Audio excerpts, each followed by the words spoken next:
Good morning बच्चों। आज हम लोग हिंदी विषय में पाठ 3 विद्रोही शक्ति सिंह इस पाठ के आगे का पढ़ेंगे। इस पाठ के लेखक हैं श्री विश्वंभर नाथ शर्मा कौशिक जी। यह पाठ जो है शक्ति सिंह और महाराणा प्रताप के ऊपर आधारित है। दो ऐतिहासिक पात्रों के माध्यम से कहानीकार ने भाई भाई के संबंधों के प्रेम, प्रतिशोध, अंतर्द्वंद, ग्लानि भाव और भावनाओं के आवेग को कुशलता के साथ चित्रित किया है। एक छोटे से मुद्दे पर महाराणा प्रताप और शक्ति सिंह में मतभेद होता है। अपमान से आहत और प्रतिशोध भाव से भरा हुआ शक्ति सिंह क्रोध के आवेग में चित्तौड़ छोड़कर आगरा अकबर के शरण में चला जाता है। उसके मन में महाराणा प्रताप से बदला लेने की बलवती आकांक्षा है।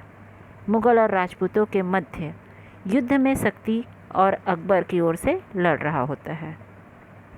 युद्ध में शक्ति जो है अकबर की ओर से लड़ रहा होता है। राजपूतों की पराजय के मध्य जब महाराणा सेना नायकों के दबाव में युद्ध के मैदान से सकुशल निकल जाने को बाध्य किए जाते हैं, तो शक्ति सिंह इस रणनीति को टाल लेता है और बदला लेने का उपयुक्त अवसर समझ अपने घोड़े को महाराणा प्रताप के पीछे लगा देता है। रास्ते में वीर राजपूत योद्धाओं के मातृभूमि पर बलिदान और उत्सर्ग देखकर शक्ति सिंह का हिंसा भाव ग्लानि से भर उठता है। महाराणा के समक्ष नतमस्तक हो बच्चों की तरह फूट फूट कर रोता हुआ वीर शक्ति सिंह भाई के चरणों में अपना सिर चढ़ाकर प्रायश्चित करने का आदेश मांगता है। इस कहानी का एक और सबल पक्ष है शक्ति सिंह की पत्नी की भावनाओं की जीत। शक्ति सिंह की पत्नी जो थी वह अपने पति यानी कि शक्ति सिंह को बहुत समझाती है ना, कि भाई और राज्य से द्रोह करोगे। उसे समझाने का बहुत प्रयास करती है।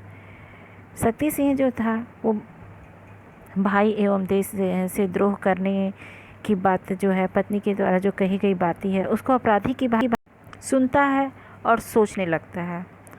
फिर भी वह सोचता है कि परंतु उसकी जो रग रग में भाई के प्रति ईर्ष्या और द्वेष के कारण उससे बदला लेने का जो पागलपन जो था वो जोर मार रहा था।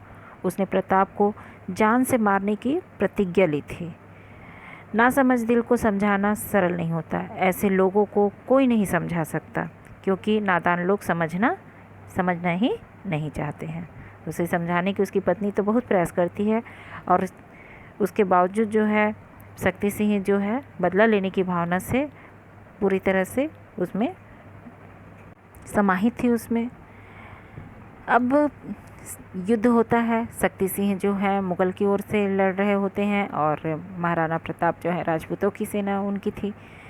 महाराणा प्रताप जो है युद्ध में जब भिड़े हुए थे और शत्रु के बीच में उन्मत्त होकर के उनका सामना कर रहे थे, घूम रहे थे, तो जान की बाजी जो है लगी हुई थी। यह युद्ध जो है हल्दी घाटी के मैदान में हो रहा था।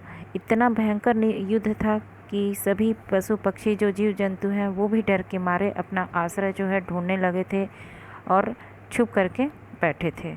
ऐसी विकट परिस्थिति जो है यहाँ पर बहुत ही प्रतिकूल और विकट समय था। सभी जो है डर से भयभीत थे, है ना। तो आगे देखिए यहाँ पर युद्ध में क्या क्या होता है। युद्ध में इतना भयंकर वातावरण था कि सभी जो है डरे हुए थे। अब आगे पार्ट में पढ़ते हैं और इसे देखते हैं। वे सब तरफ से घिरे थे। हमला पर हमला हो रहा था। राणा संकट में पड़े थे। बचना कठिन था। 7 बार घायल होने पर भी पैर उखड़े नहीं। मेवाड़ का सौभाग्य इतना दुर्बल नहीं था। सब तरफ से वह मुगलों की जो सेना थी उससे वह युद्ध तो कर रहे थे, सामना कर रहे थे, और उसके बावजूद वह सभी तरफ से घिर चुके थे, है ना। मान सिंह की कुमंत्रणा सत्य सिद्ध होने वाली थी। ऐसी आपत्तिक काल में वह वीर सरदार सेना सहित वहाँ से कैसे आया। आश्चर्य से महाराणा ने उसकी ओर देखा और मन्ना जी ने उसके मस्तक से मेवाड़ का राज चिन्ह उतार कर स्वयं धारण कर लिया। राणा ने आश्चर्य और क्रोध से पूछा, अरे यह क्या। अब देखिए यहाँ पर मन्ना सिंह जो है उसकी कुमंत्रणा जो है सत्य, वो जो कुमंत्र कि कुशब्द यानी कि बुरे विचार जो अपने प्रकट किया रहता है, जो कि सत्य सिद्ध होता है। और आपत्ति के समय में वह वीर सरदार जो था वो सेना सहित अचानक से वहाँ पर महाराणा की सहायता के लिए कैसे वहाँ पहुँच गया, यह आश्चर्य जो है महाराणा को होता है। और आश्चर्य भरी नज़रों से महाराणा जो है मान सिंह की ओर देखता है। मन्ना जी ने उसके मस्तक से मेवाड़ का जो राज चिन्ह यानी कि जो राजाओं का जो मुकुट होता है, उस मुकुट को मस्तक से, मेवाड़ का राज चिन्ह है, उस मुकुट को उतार कर स्वयं जो है मान सिंह यानी कि मन्ना जी जो हैं स्वयं धारण कर लेते हैं। और राणा जी जो हैं यानी कि महाराणा प्रताप जो हैं वो बहुत आश्चर्य और क्रोध से उनसे पूछते हैं, ये क्या कर रहे हो। उसके बाद में, आज मरने के समय एक बार राज चिन्ह धारण करने की बड़ी इच्छा हुई, हंसकर मन्ना जी ने कहा। अब युद्ध इतना भयानक था, दुश्मन जो हैं बहुत भारी पड़ रहे थे उन पर, और वो देख रहे थे कि इससे महाराणा के प्राणों को संकट है, इसलिए वो क्या करते हैं कि उनका जो राज्य चिन्ह है, जो मुकुट है, उसको स्वयं धारण कर लेते हैं। और मरने के समय में एक बार वह राज मुकुट धारण करने की इच्छा है, ऐसा कह करके हंसते हुए उस राज चिन्ह को धारण कर लेते हैं। राणा ने उसकी उन्मादपूर्ण हंसी में अटल धैर्य देखा। राणा जी जो हैं उसको देखते हैं कि इतना भयंकर युद्ध हो रहा है और ऐसी विकट परिस्थिति आई हुई है, वे अपने प्राणों के बारे में सोच भी नहीं रहे हैं और उनमें इतना धैर्य है करके देखते हैं।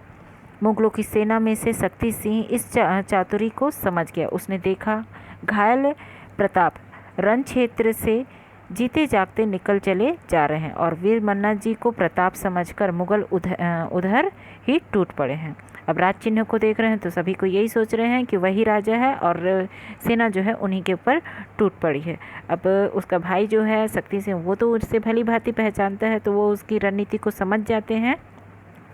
उसी समय दो मुगल सरदारों के साथ महाराणा जो है उनके महाराणा के पीछे पीछे शक्ति सिंह जो है अपना घोड़ा जो है छोड़ देते हैं।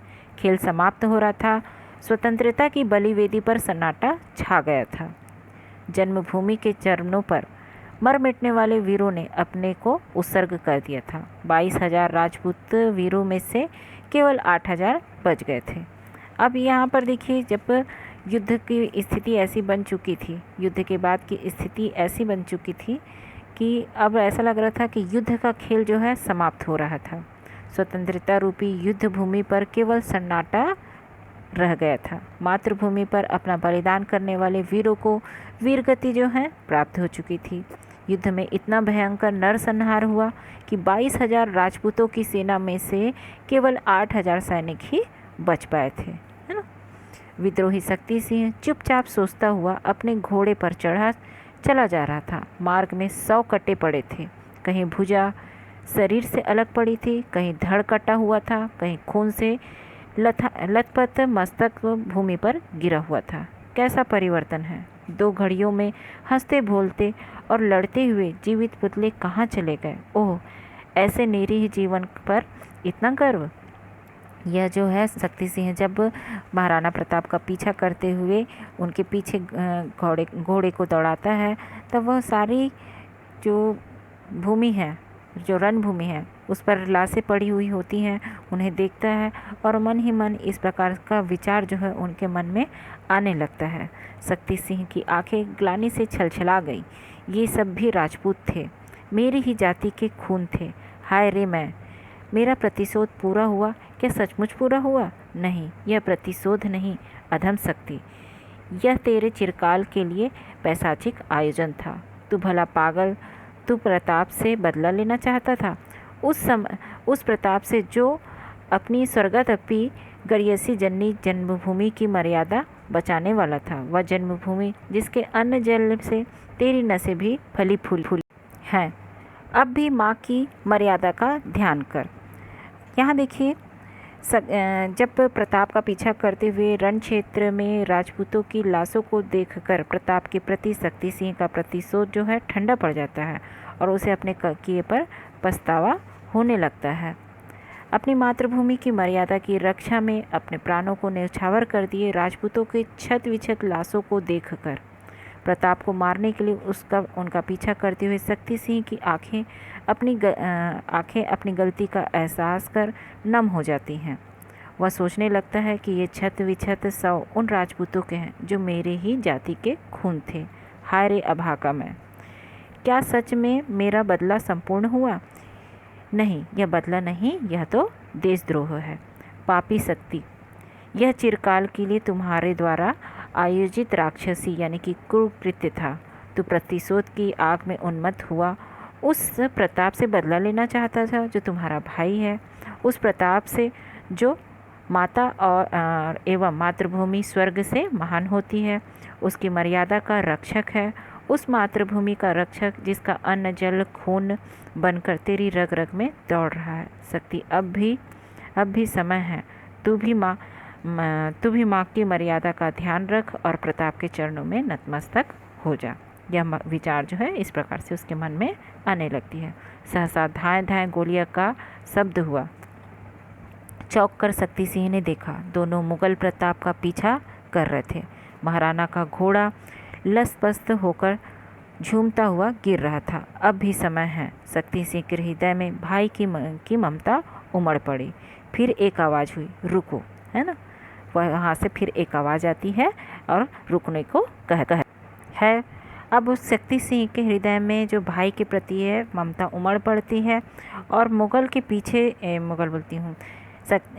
महाराणा के पीछे लगे जो मुगल सैनिक थे, 2 मुगल जो थे उनके पीछे जो लगे थे उनको वह रोक देता है, क्योंकि महाराणा का घोड़ा भी जो है वह थक गया रहता है और झूमता हुआ ऐसा लग रहा है कि वह कभी भी गिर सकता है। तो शक्ति सिंह जो है दोनों मुगलों को रोक देता है। पीछे से आवाज़ आती है उनको रोकने की। इसके आगे का जो क्या क्या घटना घटित होती है, कैसे वह प्रायश्चित करता है, कैसे मुगलों को रोकता है, हम आगे की क्लास में इसे पढ़ेंगे।